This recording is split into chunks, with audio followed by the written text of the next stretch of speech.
Bruno habite le quartier Thorncliffe Park de Toronto. Depuis 2 mois, il apprend à mieux connaître ses voisins, car avec eux, il organise une grève du loyer. Ce mouvement a démarré au 33 rue King le 1er juin dernier. Après des années d'augmentation de loyers jugés abusives, plus de la moitié des locataires ont cessé de payer leur loyer.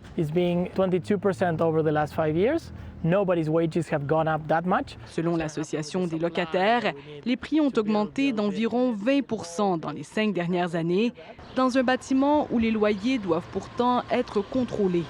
There is no response and your rents keep going up. I think there is this feeling that, well, what else do we have to do? Abdulaziz Mohamed fait partie de ces locataires en grève. En 7 ans, son loyer est passé de 1 100 à 1 500 $.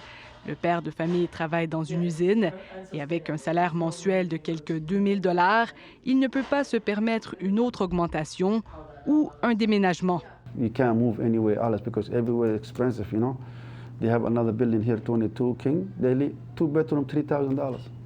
That's a lot of money. Depuis qu'il a cessé de payer son loyer, Abdulaziz a reçu des lettres de son propriétaire et des messages vocaux.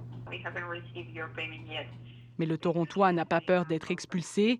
Il est convaincu que ce moyen de pression forcera son propriétaire à négocier. They don't listen to us before, but now I think they're going to listen to us and talk to us. Quelques étages plus haut, Evelyne aussi a arrêté de payer son loyer. Installée au 33 King depuis moins d'1 an, la jeune femme participe à une grève pour la première fois de sa vie. Excédée par la difficulté de trouver un logement abordable à Toronto, Evelyne tenait à envoyer un message à son propriétaire. We've had to move twice in the past 2 years and everywhere you look in the city, rent prices are getting just absolutely out of control. You're not alone and we're stronger together. Les locataires du 33 King sont de plus en plus mobilisés. Ils affirment que leur lutte est justifiée en faisant valoir que leur propriétaire a aussi manqué à ses obligations. Mais cet avocat est clair, arrêter de payer son loyer est illégal. Il n'y a pas de circonstances prévues par la loi où un locataire qui est dans un contrat de bail avec son propriétaire peut refuser de payer son loyer. Stéphane Peters rappelle que ces locataires risquent d'être expulsés et que leur code de crédit pourrait en souffrir.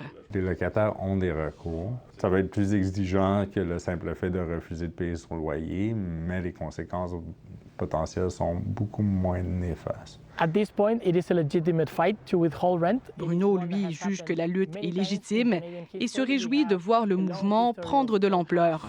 Now, with 100 units on strike, En juillet, une centaine de locataires du bâtiment voisin ont choisi d'emboîter le pas et d'arrêter de payer leur loyer. other buildings, those Lawrence buildings are also. Des locataires de partout en Ontario auraient aussi approché l'association de Bruno, signe d'un ras-le-bol de plus en plus généralisé, alors que partout au pays, les loyers ne cessent d'exploser. Ici, Asnil Média, Radio-Canada, Toronto.